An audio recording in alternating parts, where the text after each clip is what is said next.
میرا بیٹا پیدا ہوا تو 3 سال تک اسے بھیک مانگ کر کپڑے پہناؤں گا۔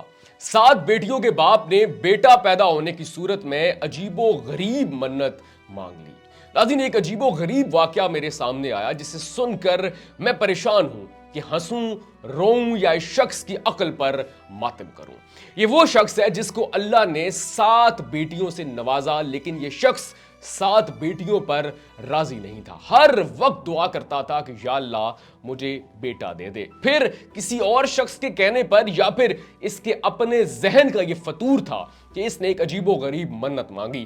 اس نے منت یہ مانگی کہ اگر اللہ نے مجھے 7 بیٹیوں کے بعد ایک بیٹا عطا کیا تو جب تک بیٹا 2 سے 3 سال کا نہیں ہو جاتا، وہ خود اپنے منہ سے مجھ سے کچھ نہیں مانگتا، میں اسے مانگ کر کپڑے پہناؤں گا۔ ناظرین، اس کے بعد اللہ اس شخص کو بیٹا عطا کرتا ہے اور یہ شخص اپنی منت پوری کرنے میں لگ جاتا ہے۔ پورا 1 سال تک یہ شخص رشتہ داروں سے کپڑے مانگ مانگ کر اپنے اس بیٹے کو پہناتا ہے جسے اس نے اللہ سے رو رو کر دعائیں کر کر کر مانگا ہے۔ ناظرین، اس شخص کا نظریہ ہے کہ اللہ نے اسی منت کی وجہ سے مجھے بیٹا دیا ہے۔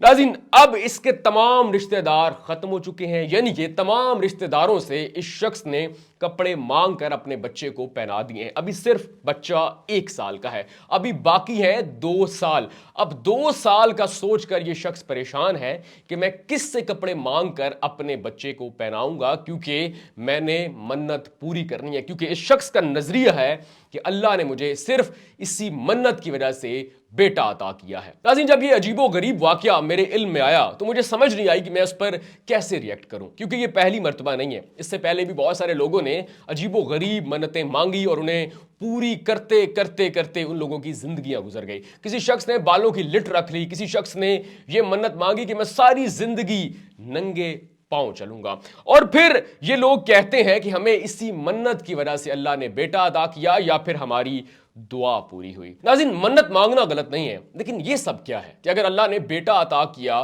تو میں مانگ کر اسے کپڑے پہناؤں گا۔ ایک طرف آپ کہتے ہیں کہ اولاد اللہ کی نعمت ہے، اور دوسری طرف آپ اس نعمت کی اس طرح بے عزتی، انسلٹ کرتے ہیں کہ آپ دوسروں کے سامنے ہاتھ پھیلا کر اسی بچے کو پہناتے ہیں، کھلاتے ہیں جس کو آپ نے اللہ سے رو رو کر مانگا ہے۔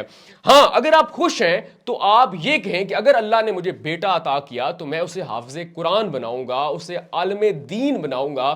لیکن یہ کیسی رسم ہے کہ اگر 7 بیٹیوں کے بعد اللہ نے آپ کو بیٹا عطا کیا ہے تو آپ بھیک مانگ کر اسے کپڑے پہنا رہے ہو؟ سب سے پہلے آپ یہ دیکھو کہ ان 7 بیٹیوں کا آپ نے دل کیسے بری طرح دکھایا ہے۔ نبی پاک صلی اللہ علیہ وآلہ وسلم نے تو یہ بھی فرمایا تھا کہ اگر اللہ نے آپ کو 2 بیٹیاں عطا کیں، آپ نے ان کی اچھی پرورش کی، اچھی تربیت کی، اچھی تعلیم انہیں دلوائی، اچھی جگہ پر شادی کی، تو میں اور وہ شخص جس کو اللہ نے 2 بیٹیاں عطا کی اور اس نے یہ تمام کام کیے، جنت میں ان 2 انگلیوں کی طرح ساتھ رہیں گے۔ آپ تو شکر ادا کرو، اللہ نے آپ کو 7 بیٹیاں عطا کی ہیں، لیکن یہ شخص راضی نہیں تھا اور اس نے عجیب و غریب منت مانگی۔ اللہ نے اس کو نعمت دی، لیکن اس نے نعمت کا شکر ادا کرنے کی بجائے اس نے عجیب و غریب طریقے کی منت مانگ کر کفران نعمت کیا، اور پھر اس نعمت کا شکر ادا کرنے کی بجائے اس نے اس کی بے عزتی کی۔ نعمت کا شکر تو یہ تھا کہ آپ اپنے پیسوں سے